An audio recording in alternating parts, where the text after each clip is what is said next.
Saya nak sebut macam ni lah, mudah cerita kepada puak-puak ni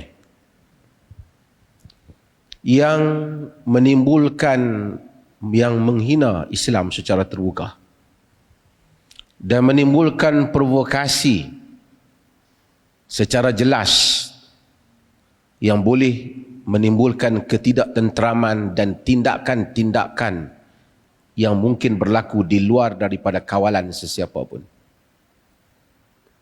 Mereka ini terbahagi pada dua golongan. Yang pertama ialah Muslim yang mengaku Muslim, yang menghina agama. Mereka kafir, murtad kerana menghina agama mereka.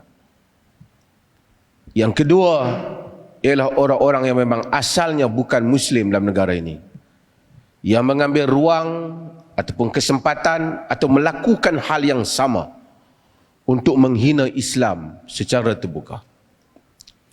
Yang pertama, seperti mereka faham bahawa negara ini majoritinya ialah orang Islam.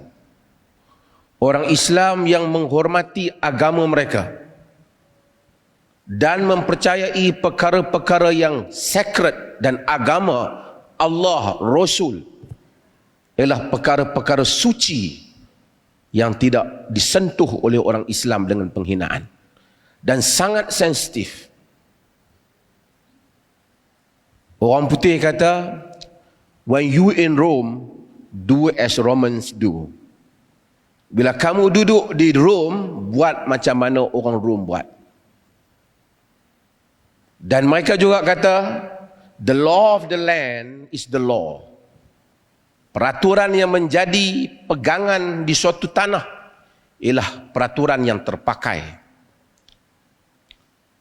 Stand up comedy yang dibuat oleh Barat, yang tidak ada sacred dalam hidup mereka, yang menghina Tuhan, yang menghina Jesus sebagai simbol agama mereka, itu urusan mereka. Mereka jangan bandingkan apa yang berlaku di Barat itu di sini, kerana itu masyarakat yang lain dan mereka mempunyai undang-undang yang lain.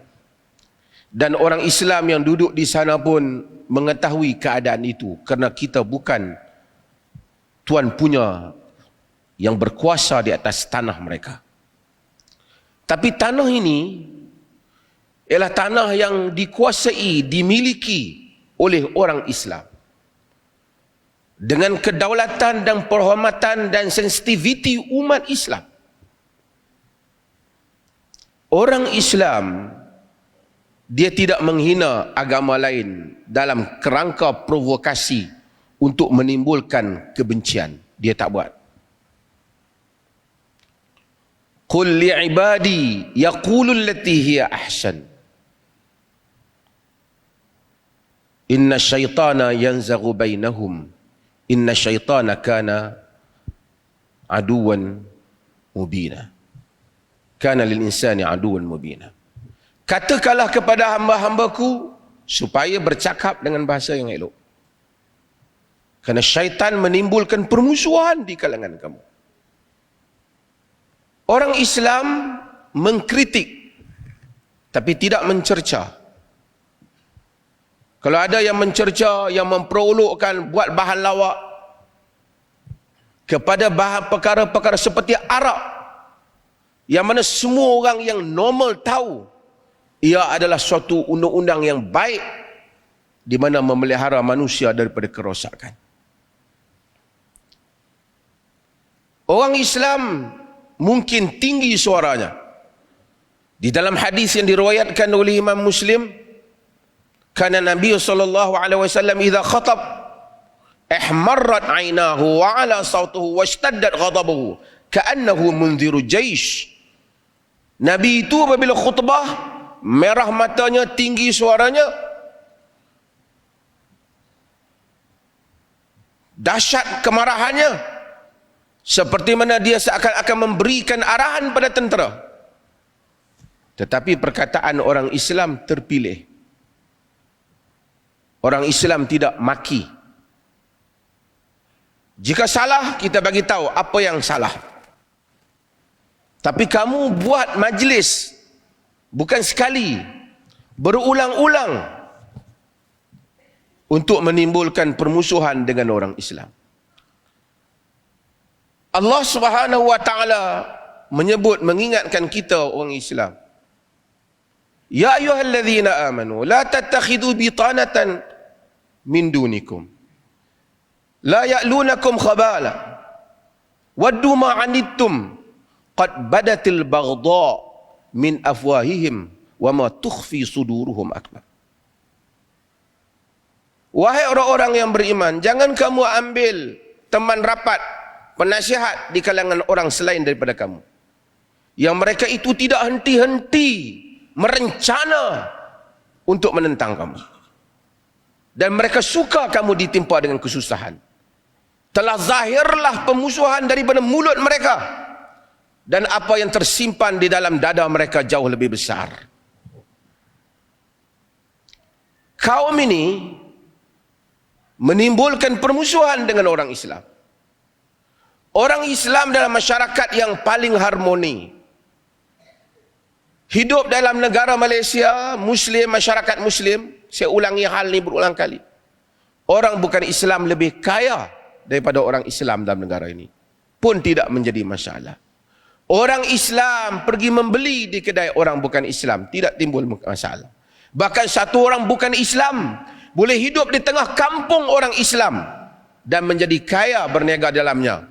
Walaupun hal yang sama sukar berlaku bagi orang Islam jika duduk di tengah masyarakat bukan Islam. Setelah segala kesantunan, penghormatan dan kebaikan budi yang diberikan,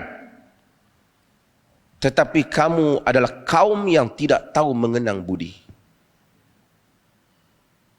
Tidak tahu untuk berurusan dengan cara yang baik bagi mereka yang berurusan dengan kamu dengan cara yang baik. Seperti yang Dr. Ruzaimi sebut tadi.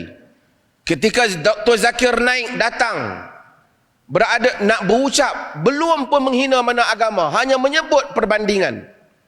Mereka bangkit lawan semua persatuan belia, termasuk peguam-peguam yang rambut kuning apa tu. Bising kononnya ini telah menimbulkan provokasi. Bila ada orang hina Islam, mereka kata ini adalah kebebasan bersuara.